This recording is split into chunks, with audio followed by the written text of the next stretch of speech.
मैं सर्वप्रथम एस.के. सिंह प्रधानाध्यापक जी से मैं अनुरोध करूंगा, आज के इस शुभ अवसर पर भानु जी के जयंती पर कुछ दो शब्द बोलें और बोलकर हम लोगों को कृतार्थ करें। स्थित सभी महानुभावों को, माताओं को, बहनों को सर्वप्रथम लाजपत परिवार की तरफ से अभिनंदन करता हूं, स्वागत करता हूं, वंदन करता हूं।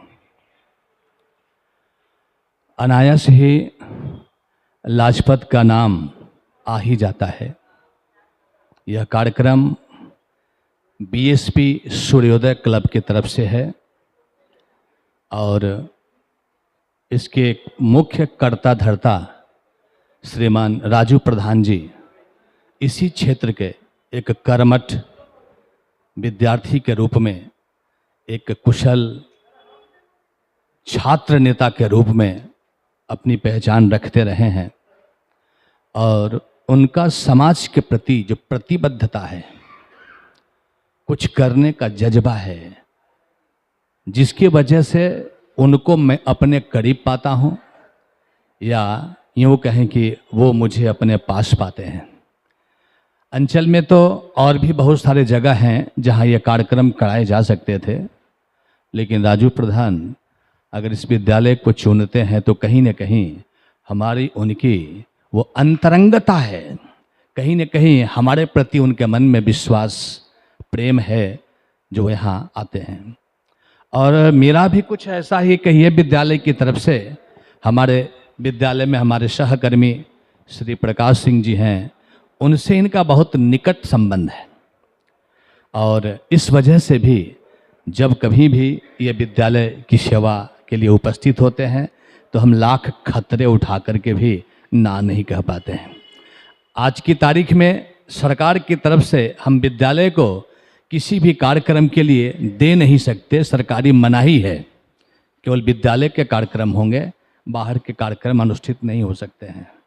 लेकिन ये तो श्री राजू प्रधान जी का समर्पण है और हमारे मित्र श्री प्रकाश सिंह जी का उनके साथ याराना है कि मुझे विवश होकर के इसमें सहज भागिता करनी ही थी किया। दूसरी चीज़ जो मैं कहना चाहता हूँ ये कि एक शिक्षक के नाते भी हमारा दायित्व तो बनता है कि छात्रों में, अभिभावकों में, समाज के बीच भी जहाँ तक हो सके इस शिक्षा की मशाल को पहुँचानी चाहिए। एक शिक्षक के अलावे मैं भी दो चार पंक्तियाँ लिख लेता हूँ, साहित्यकार भी हूँ, कवि भी हूँ, पत्रकार भी हूँ। तो उस दृष्टिकोण से भी जब भानु प्रताप ये कि इनकी जब जयंती की बात आती है तो इसमें ना कहना या ना उपस्थित होना बहुत खटकता है।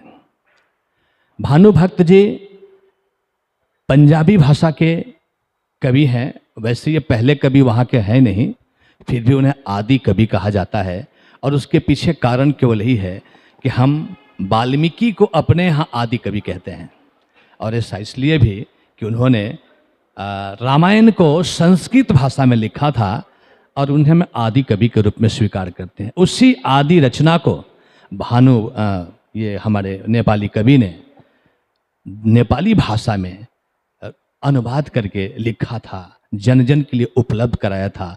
संभवतः इसी वजह से उनको भी नेपाल का आदि कवि कहा जाता है और यह उनके कृति का स्थायी स्तंभ भी वहाँ बना। एक और उनकी द्वारा लिखित रचना है, जब वो जेल में अकारण ही बंदी बना दिए गए, उनमें उनका कोई भी दोष नहीं था, लेकिन जेल में बंद थे और उनकी कोई सुनने वाला नहीं था। विवश होकर, बाध्य होकर के एक साहित्यकार के रूप में उन्होंने एक पत्र प्रधानमंत्री को लिखा था, वह भी बाद में कविता के रूप में भी वो पत्र था, वो एक पुस्तक का रूप ग्रहण किया। ये दो चीर अस्थाई स्तंभ हैं उनके जीवन काल के। अब सवाल उठता है कि कवि तो नेपाल के थे, हम बंगाल में भी, भारत में भी उनके लिए ये कार्यक्रम कर रहे हैं, कारण क्या है? तो इस संबंध में ये बातें भी स्पष्ट तरह हमें भान होना चाहिए कि नेपाली और हिंदी का भी बहुत ही निकट का संबंध है।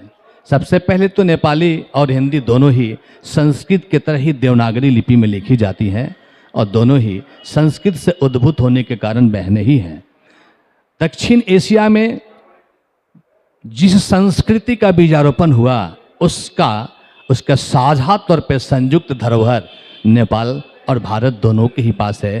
तो इस तरह से हम जब भारत में किसी नेपाली कवि को याद करते हैं तो हम उसी संस्कृति को और भारत खंड जम्बू द्वीपों को याद करते हैं। उस संस्कृति को हम लोग और प्रगाढ़ करने की दिशा में चेष्टा करते हैं और इसके लिए राजीव प्रधान जी की जितनी तारीफ की जाए, जितनी प्रशंसा की जाए कम है।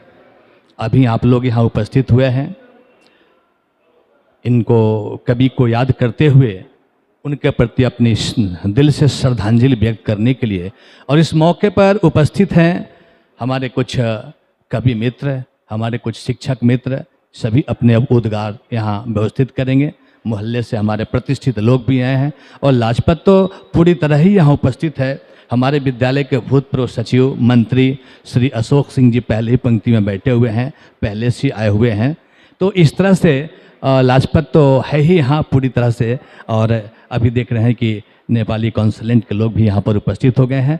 आप सबका मैं तहे दिल से स्वागत करता हूँ, आपका अभिवादन करता हूँ और यह शुभकामना भी देता हूँ कि सूर्योदय संस्था इसी तरह से नेपाली और हिंदी को जोड़ते हुए ये जो सांस्कृतिक कार्यक्रम रख रही है वो करे, उसका निश्चित रूप से समाज से सहयोग मिलेगा।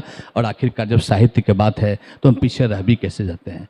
और ज़्यादा कुछ नहीं, केवल वही दो पंक्तियाँ और खास करके राजीव प्रधान जी के लिए कहूँगा, उस कवि की याद दिलाऊंगा कि जब कवि कहता है कि अंधकार है वहाँ जहाँ आदित्य नहीं है, आदित्य यानी सूर्य, अंधकार है वहाँ जहाँ आदित्य नहीं है और मुर्दा है वह देश जहाँ साहित्य नहीं है। आज एक ऐसी स्थिति में जहाँ कहीं न कहीं सब कुछ हाशिए पर चला जा रहा है और अगर मुख्य स्ट्रीम में कहीं कोई है तो वह है राजनीति। राजनीति इस तरह से घर कर गई है तो हमारे चूल्हे और चौकी तक पहुंची हुई है और जिसकी वजह से जो सामाजिक ताना बाना है कहीं न कहीं उसमें कुछ कमियां दिखाई रहती हैं। लेकिन ऐसी अवस्था में राजीव प्रधान जैसे लोग इस तरह के साहित्यिक सांस्कृतिक कार्यक्रमों का आयोजन करके निश्चित रूप से निराशाओं में भी आशा के किरण हैं। मैं उनकी सफलता के लिए कामना करता हूं। एक बार पुनः आप सभी उपस्थित महानुभावों को प्रणाम करता हूं। लाजपत परिवार के तरफ से भी आभार व्यक्त करता हूं, आपके प्रति कृतज्ञता ज्ञापन करता हूं। इसके साथ ही अपनी वाणी को विराम देता हूं।